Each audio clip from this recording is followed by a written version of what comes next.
गलकार पाकिस्तान के ऐसे कमांडो की दास्तान जो लड़ाई झगड़े को पसंद नहीं करता था। सियासत ने, हालात ने और पुलिस ने उससे उसका प्यार छीन लिया। वो आदमी बेजार हो गया। फिर एक दोस्त ने उसकी ज़िंदगी बदल दी।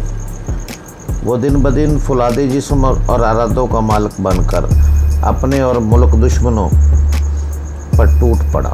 दास्तान की तरफ चलने से पहले चैनल को सब्सक्राइब करें, लाइक करें और शेयर करके अपनी मोहब्बत का सबूत दें। शुक्रिया। बिस्मिल्लाहिर्रहमानिर्रहीम। ललकार किस्त नंबर 7। एकदम अम्मी को अपनी गलती का एहसास हुआ और चुप सी होगी। फिर बोली, चलो ठीक है, कल उनकी तरफ जाएंगे, फ़रा को भी साथ ले जाएंगे। सिर्फ जाने से कुछ नहीं होगा अम्मी, पहले हम अपना ज़हन साफ़ कर लें। ये बात अच्छी तरह अपने दिमाग में बिठा लें कि हमें इन हालात में उन लोगों को तन्हा नहीं छोड़ना चाहिए। इनके साथ किए हुए वादों को निभाना है। सरबत वही है जो आज से चंद माह पहले थी, और अगर खुदा न खास्ता इस वाक़े में उसके साथ कुछ हो भी जाता तो मेरे लिए मेरी आवाज़ भरा गई और मैं फ़िक्रा मुकम्मल न कर सका। अम्मी ने कहा, अच्छा तो दिल छोटा न कर, हम कल उनकी तरफ जाएंगे, लेकिन मुझे इस तरह नहीं जाना जिस तरह हम पहले जाते रहे हैं। हम उनके ज़ख्मों पर मरहम रखने की बजाय इन्हें मज़ीद गहरा करके आ जाते हैं। जो कुछ इस बेचारी के साथ हुआ वो खुदा न खास्ता किसी के साथ भी हो सकता है, तो क्या हम उसे फुटकार कर एक तरफ रख देंगे? इस तरह से आंखें फेर लेंगे? मेरे सीने में तपश थी। मैं बोलता चला गया। इस रोज़ मेरे और अम्मी के दरमियान आध पौन घंटा बात हुई। पता नहीं मैं इन्हें किस हद तक कैल कर सका, मगर इतना ज़रूर हुआ कि वो सरबत के यहाँ खुश दिली से जाने और इनसे रब्ता बरकरार रखने पर आमादा होगी। अगले रोज़ घर से निकलने से पहले फ़रा ने फिर सरबत के घर फ़ोन किया। हस्बे साबक बेल होती रही, लेकिन कार रिसीव नहीं की गई। हम रवाना हुए। रास्ते से हमने आइसक्रीम और फ्रूट वगैरह लिया। सरबत के घर पहुंचकर देर तक बेल देते रहे। फिर गेट खटखटाया, लेकिन अंदर से कोई बरामद ना हुआ। साथ वाले पड़ोसी ने दरवाज़ा खोला, मुझे पहचान कर लैक्स लैक की। फिर बताया कि नासिर साहब और उनकी फैमिली तो यहाँ से जा चुके हैं। कहाँ, कब? मैंने हैरत से पूछा। तकरीबन 8-10 दिन हो गए। आपको नहीं पता? वो तो काफ़ी दिन से तैयारी में थे। कहाँ गए हैं? जर्मनी, गालबन फ्रैंकफर्ट में। मैं हक्का बक्का खड़ा रह गया। अम्मी और फ़रा भी मेरा मुंह देख रही थी। सीने में कुछ टूट सा गया। पड़ोसी ने कहा, आप आइए ना, हमारी तरफ आइए।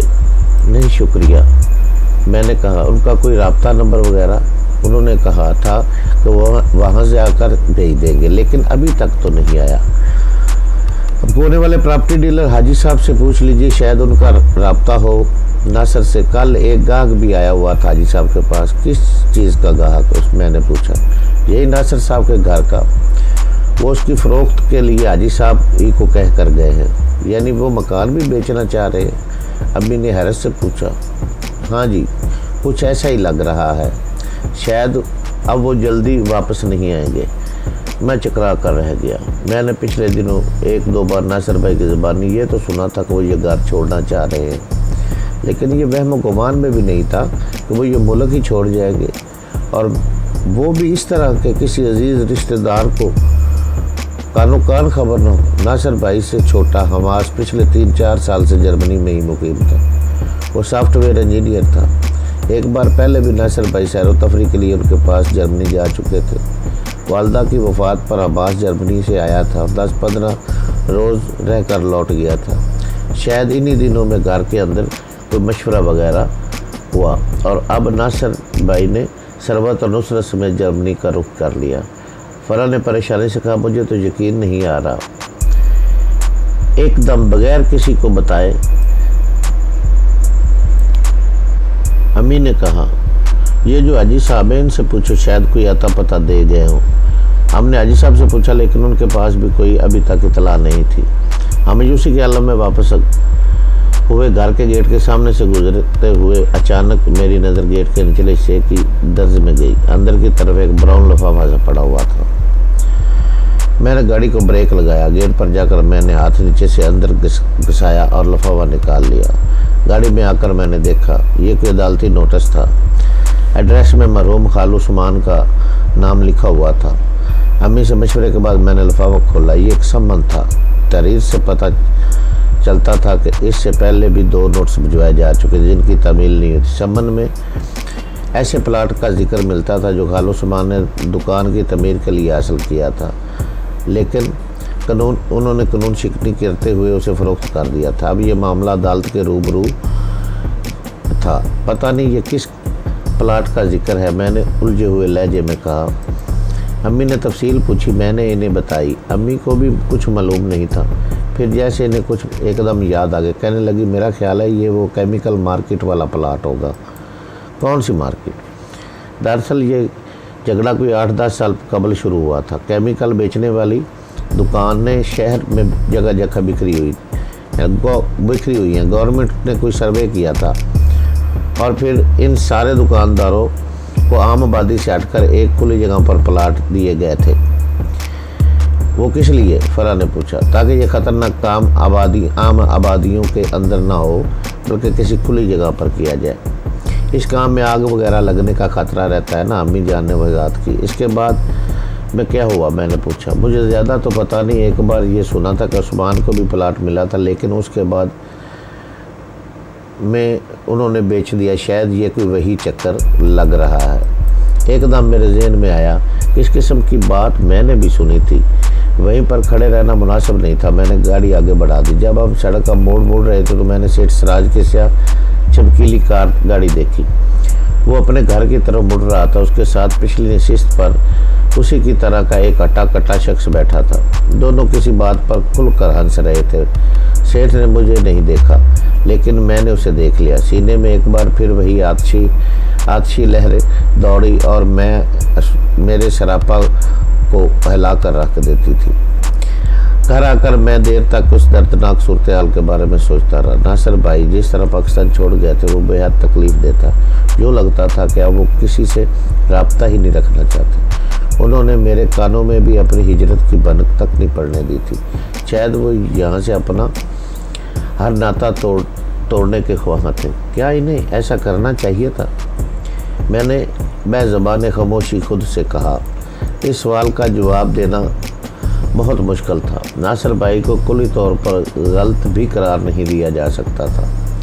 यहाँ जिस तरह जागर रसाई हुई थी और मीडिया ने जिस तरह इस वाक़े को छाला गया था और उसके बाद कानूनी कार्रवाई में जिस तरह दिल शिकनी हो रही थी, नासिर भाई की जगह कोई भी होता तो टूट फूट कर रह जाता। तो क्या अब मैं कभी सरवत को नहीं मिल सकूँगा, अपना सकूँगा, उसे देख नहीं सकूँगा? ये सवाल तीर की तरह मेरे सीने में लगा और निढाल होकर रह गया। मैं बेदम सा होकर बिस्तर पर लेट गया। इस वक्त मेरी नज़र इस ब्राउन लिफाफे पर पड़ी जो मैं नासिर भाई के घर से लेकर आया था। मैंने लिफाफा उठा लिया और सोचने लगा कि क्या जो परेशानियां खालू उस्मान की बेवक़्त मौत का बहस बनी, इनमें ये परेशानी भी शामिल थी। पता नहीं क्यों मुझे शक गुजरने लगा कि इस परेशानी का कुछ न कुछ तल्लुक़ सरवत वाले वाक़े से भी था। मैंने सम्मन की तहरीर कई बार पढ़ी और अंदाज़ा लगाने की कोशिश की ये सारा मामला क्या है। अगले रोज़ मैं अब्बू जान के दोस्त वकील सलीम जगीर साहब से मिला। उन्होंने मेरी पूरी बात सुनने के बाद मुझे LDA के अफसर सिद्दीकी साहब के पास भेज दिया। सिद्दीकी साहब काफ़ी बाखबर बंदा था। उसने मुझे बताया गवर्नमेंट केमिकल का काम करने वालों को अलहदा प्लाट अलाट किए गए थे ताकि वो आबादियों में अपना काम ख़त्म कर दें। इन लोगों ने प्लाट तो ले लिए मगर अपनी पुरानी जगहों पर काम करते रहे। बाद कुछ लोगों ने केमिकल मार्केट के वो प्लाट फरोख्त कर दिए। इनमें ये आपके खालू उस्मान साहब भी शामिल थे। तो क्या इन पर कोई केस वगैरह बन गया था? मैंने पूछा। हाँ, कई अफराद पर केस बने। आपके खालू और दीगर दुकानदारों ने एक मुश्तरका वकील के ज़रिए अपना दिफा किया। ये मामला दब गया और फिर सर्द खाने में चला गया।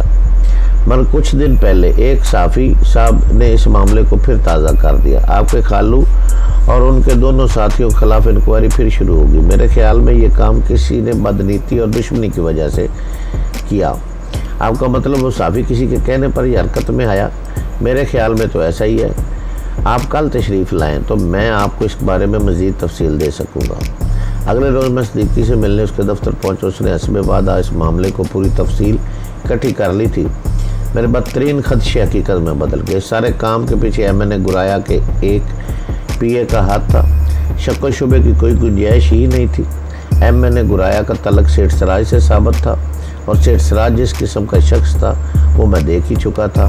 ذیشان ہوٹل میں اس نے مجھے جو زبردستی لنچ کرایا تھا مجھے ابھی تک یاد تھا۔ اس کی آنکھوں میں چمکنے والی 2 چنگاریاں بھی مجھے بھولی نہیں تھی۔ وہ مجھ سے بڑے ٹھنڈے اور دوستانہ ماحول میں بات کرتا رہا تھا، لیکن یہ چنگاریاں اس لب و لہجہ سے بالکل جدا تھی۔ یہ چنگاریاں اپنے پیچھے ایک الاؤ کا پتہ دیتی تھی۔ مجھے پہلے ہی اندازہ تھا کہ نرم ڈپلومیسی میں ناکام ہونے کے بعد یہ لوگ خالو عثمان پر کسی ذریعے سے دباؤ ڈالنے کی کوشش کریں گے۔ آج اس دباؤ کا پتہ چلا تھا، اور یقیناً یہی دباؤ تھا۔ یہی نہیں بلکہ ایک ہنستے بستے گھر کو تالا بھی لگا دیا گیا تھا۔ اس گھر میں رہنے والے ان گنت پریشانیوں کے ریلے میں بہہ کر تتر بتر ہو گئے تھے۔ مجھے یوں لگ رہا تھا کہ اس پلاٹ والی اچانک پریشانی کے بارے میں خالو عثمان نے گھر والوں کو بھی کچھ نہیں بتایا تھا۔ شاید وہ ان کی پریشانیوں میں اضافہ نہیں کرنا چاہتے تھے۔ انہوں نے خود ہی سارا بوجھ اپنی جان پر لیا، اور حرکت قلب بند ہو جانے سے اس دنیا فانی سے کوچ کر کے۔ صدیقی کے انکشاف کے بعد میرے دل کی کیفیت عجیب سی ہو گئی تھی۔ مجھے اپنے اور اپنی ناتوانیوں سے نفرت سی ہونے لگی تھی۔ میں کیوں کچھ نہیں کر سکتا؟ جن لوگوں نے زیادتی کی ہے وہ میرے سامنے ہیں، لیکن ان کے گریبانوں تک پہنچنے سے پہلے ہی میرے ہاتھ کانپ کر نیچے کیوں گر جاتے ہیں؟ یہ بہت سنگین موقع تو ضرور تھا، لیکن پہلا نہیں تھا۔ اس سے پہلے بھی بہت دفعہ ایسا تھا۔ مجھ سے ناانصافی ہوئی تھی، لیکن میں قرار واقعی مزاحمت نہیں کر سکا تھا۔